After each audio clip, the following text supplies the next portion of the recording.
ఆంధ్ర రాష్ట్రంలో సిత్తూరు నుంచి రాయలసీమ వరకు ఎవరి నోట విన్నా పెమ్మసాని మాట. పెమ్మసాని చంద్రశేఖర్ పేరు వినగానే మీలో ఉత్సాహం పెరిగిపోతా ఉంది, గ్రాఫ్ పెరిగిపోతా ఉంది.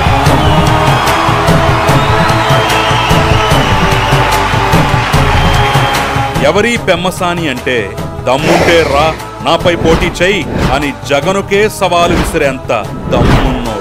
నేనంటాడు 175 175 కొడతాడంట.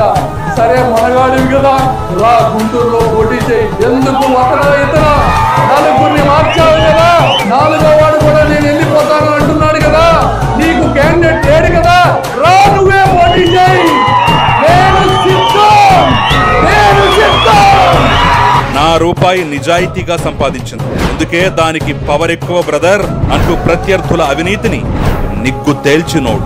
మీలాగా రాష్ట్రం నలుమూలలలో మట్టి, గ్రావెల్, గ్రానైట్, ఇసుక అమ్ముకున్నవాడిని కాదు.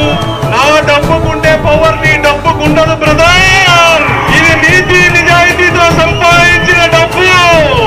రాజధాని అమరావతిని అణువణువు జల్లెడపట్టి అక్కడ జరిగిన విధ్వంసాన్ని ప్రజల కళ్లకు కట్టినోడు.